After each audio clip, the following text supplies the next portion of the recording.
this morning.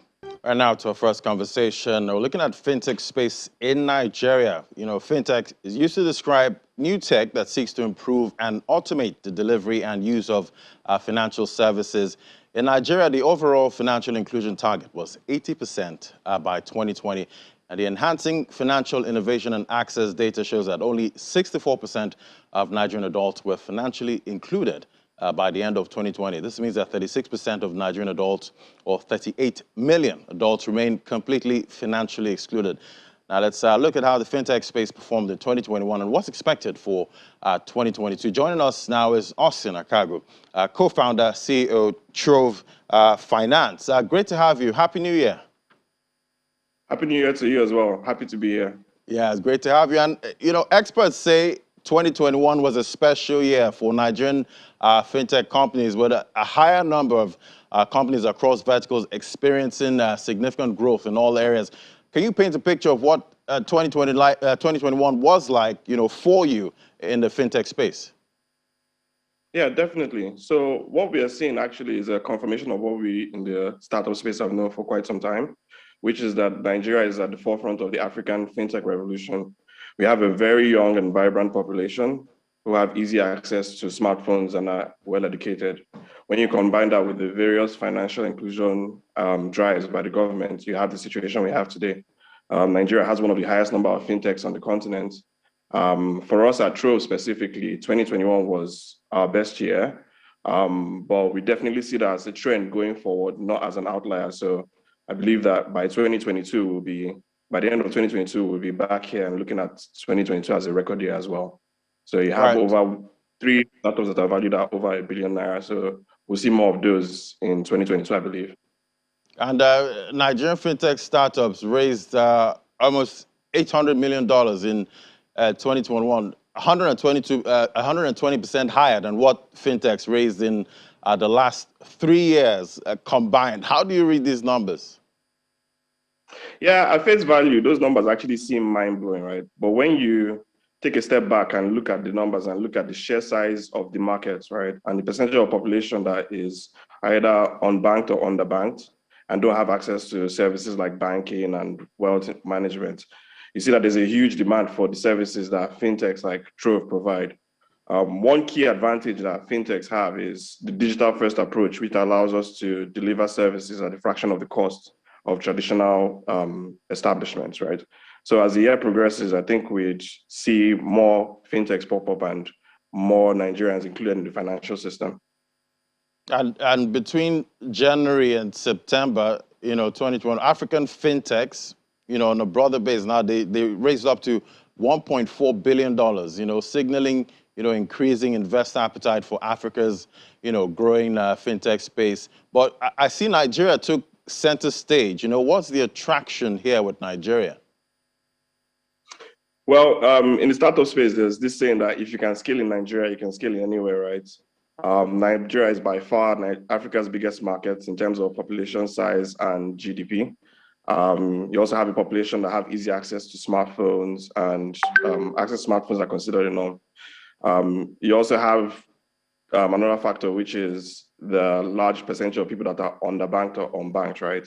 So that creates a huge market opportunity. And I believe any model that you can successfully build in Nigeria can be replicated in other African markets as well. So Nigeria is kind of a testing ground for deploying in other African countries as well. Yeah, and looking at 2022, what kind of trends can we expect? I know last year there was no month that it went by without an announcement, of raising funds. What are the expectations? Yeah, I think we can expect to see more of that this year. I think we can see that last year was kind of a validation of all the work that has gone into creating this enabling environment, right? I think we'll see more of that this year, and which will probably dwarf the numbers you see from last year. So I believe that we're on the right track, and investors will keep confirming our theories. Okay, and talking about financial inclusion, how would you say, have we seen an improvement? What can we expect? Yeah, for financial inclusion, I think we're on the right track. You have initiatives like the BVN and the NIN, which have created enabling infrastructure for fintechs like Trove to thrive, right? So now you can actually onboard a user. You can do like a user's KYC without them having to walk in a branch. Gone are the days where you have to come into a bank branch and take a passport, a photograph, and sit across to somebody. As the pandemic proved, you can do much of these from the comfort of your home, right? So the BVN and NIN definitely helps drive financial inclusion. You also have things like eNaira, which applies to the underbanked, right? So you can easily have access to financial services with just your phone number. On the capital market front, you have initiatives by the Nigerian SEC, things like e-dividends and dematerialization of stock certificates, right? Where you no longer have to have physical copies of your stocks. Growing up, I heard horror stories of a lot of people who would need to keep their stock certificates. And if, say, God forbid, like a fire happened, you would essentially lose access to your stocks, right?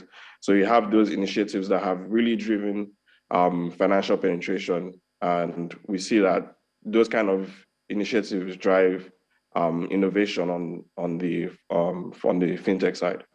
Yeah, and talking about capital market and equities market, a couple of companies are setting up ways where you can invest in stocks from other countries, and I ask, how do you have when you buy a stock, say, from another country now, how do you have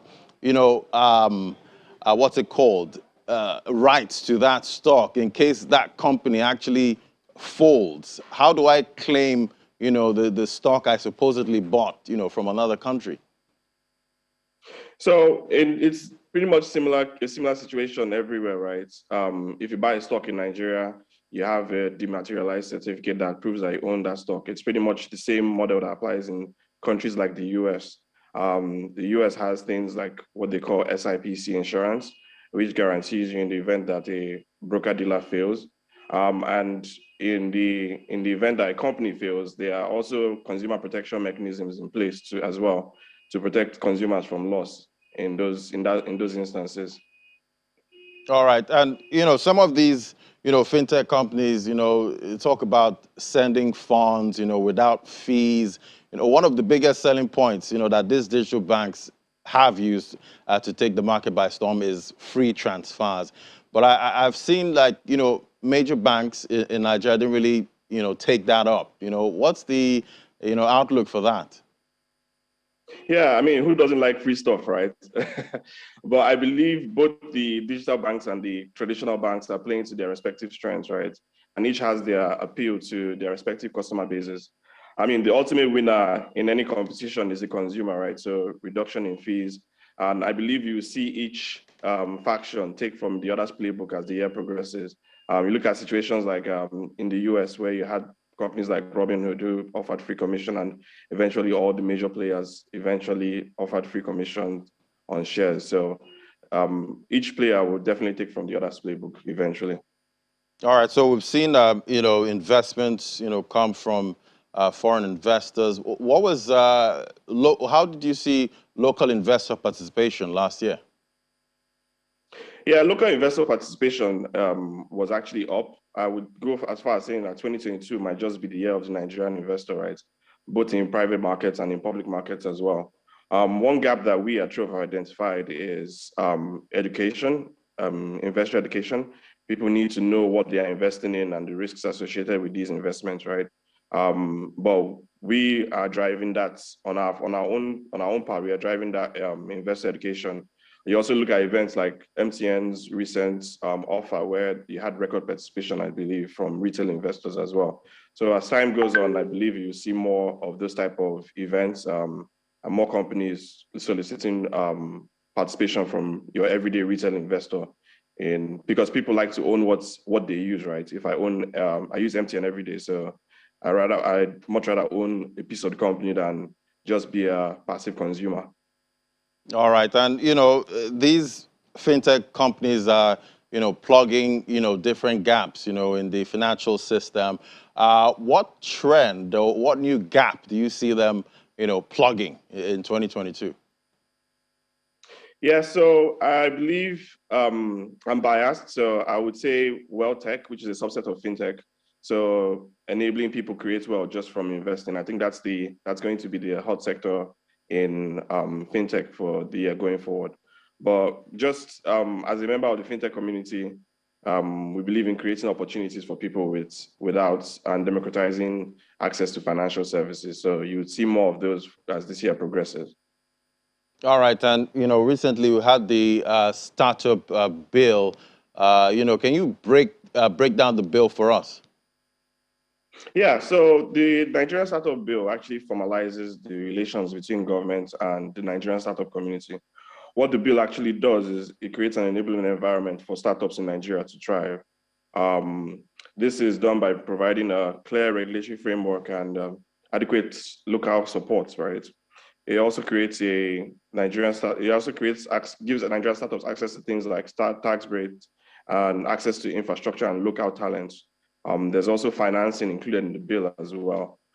Being a member of the Nigerian startup community, I got to see firsthand the collaborative effort between the presidency, the ministries and regulators, and members of the Nigerian startup community in drafting that bill.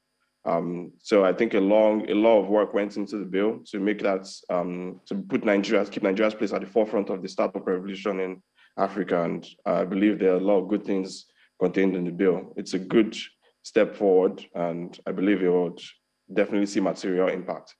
And what kind of policies would you like to see, from regulators towards the fintech space, going forward? Yeah, so I believe 2022, we would like to see more engagement between fintechs and regulators, which the startup bill has laid the groundwork for. More digital initiatives like the NIN, the BV, and the eNaira, and more engagement between key stakeholders in the sector. So key stakeholders being consumers, the companies themselves, and the regulators. So we believe this government is on the right track to fulfilling that need. Yeah, and talking about the e-naira, last time we saw that we got about over 600,000, downloads within the app stores. Does that mean usage? Yes, I believe that means usage. And the e-naira, based on what we know about the e-naira, it's a very key initiative by government to include the underbanked and the unbanked into the financial system. So I believe that means usage. A lot of people would download and try to use the e-naira. We would have to wait some more to get retention numbers from the government, but I believe at least 600,000 downloads means that 600,000 people try to use it on one go. Okay, well, one word or that was thrown around a lot in the crypto industry is DeFi, decentralized finance. How do you see that, disrupting, this space? Yeah, so I'm pretty sure DeFi keeps a lot of financial executives up at night, right? You have platforms that let you earn interest without necessarily having a credit score or things like that.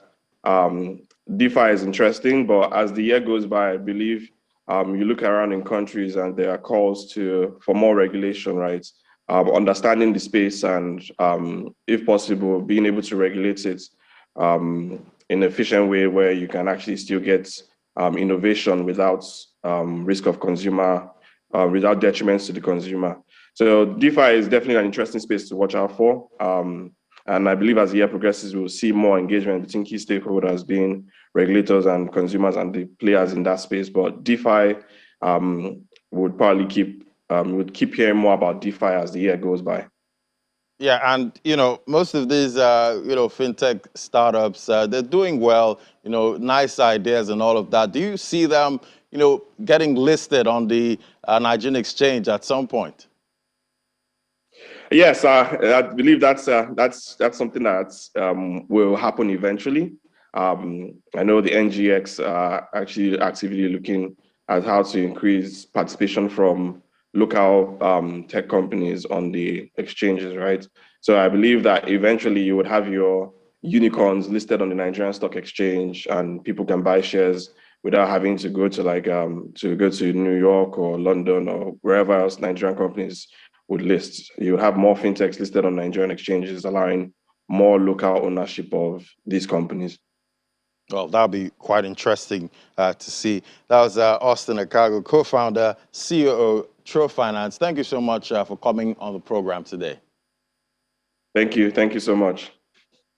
All right. So after the break, AFEX commodities market update is next. Do stay with us. This is Business Morning.